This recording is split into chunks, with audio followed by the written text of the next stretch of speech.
ನನ್ನ ಹೆಂಡತಿ ಜೊತೆಗೆ ಹಿಂಗೆ ಅನ್ಯಾಯ ಆಗಿದೆ, ಅವಳಿಗೆ ನ್ಯಾಯ ಸಿಗಬೇಕು ಅಂದ್ಕೊಂಡು ನಿಮಗೆಲ್ಲ ರಿಕ್ವೆಸ್ಟ್ ಮಾಡ್ತಾಯಿದ್ದೇನೆ.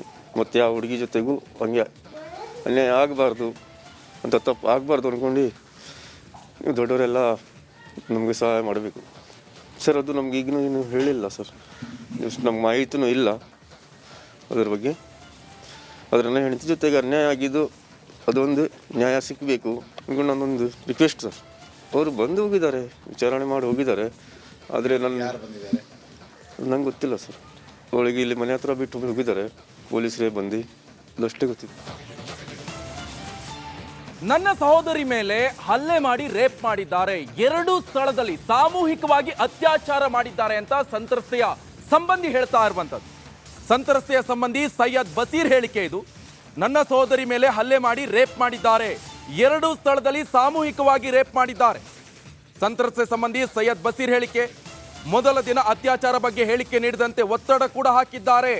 ಪ್ರಕರಣದ ಬಗ್ಗೆ ಸರಿಯಾದ ತನಿಖೆ ಮಾಡಬೇಕಾಗುತ್ತೆ, ಸಂತ್ರಸ್ತೆಗೆ ಸರ್ಕಾರಿ ಉದ್ಯೋಗವನ್ನು ನೀಡಬೇಕು, ಹಾಗೆ ಪರಿಹಾರ ಕೂಡ ಕೊಡಬೇಕು.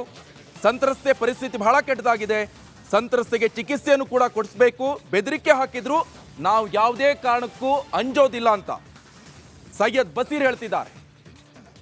ಮುಖ್ಯಮಂತ್ರಿಯಾದ ಸಿದ್ದರಾಮಯ್ಯ ಸಾಹೇಬರಿಗೆ ನಾವು ಮನವಿಗೊಳ್ಳಿಗೆ ಬಂದೇವೆ.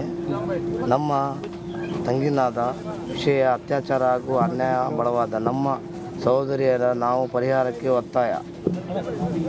ಮಾನ್ಯ ನಮ್ಮ ಸಹೋದರಿ ಜನವರಿ 8ರಂದು ಪರಿಚಯ ವ್ಯಕ್ತಿಯನ್ನು ಹಾನಗಲ್ ತಾಲೂಕಿನ ನಾಗರಕತ್ರಿ ಕ್ರಾಸ್ ಬಳಿ ಇರುವ ಲಾಡ್ಜಿಗೆ ಬಂದಾಗ ಅನಾಥ ಯುವಕರ ಗುಂಪು ಲಾಡ್ಜಿನಲ್ಲಿ ಹಲ್ಲೆ ನಡೆಸಿ ದಯವಾಗಿ ಇಸೆ ಮಾಡಿ ಸಾರ್ವಜನಿಕವಾಗಿ ಅವಮಾನ ಮಾಡಿದ್ದಾರೆ. ಅಲ್ಲದೆ ಅವಳನ್ನು ಕಾರು ಮತ್ತು ಬೈಕ್ನಲ್ಲಿ ಬೇರೆ ಬೇರೆ ಸ್ಥಳದಲ್ಲಿ ಕರೆದುಕೊಂಡು ಹೋಗಿ ಲೈಂಗಿಕ ಹಿಂಸೆ ನೀಡಿ ಅವಾಚ್ಯ ಪದಗಳಿಂದ ನಿಲ್ಲಿಸಿ ಮಾನಹಾನಿ ಮಾಡಿದ್ದಾರೆ.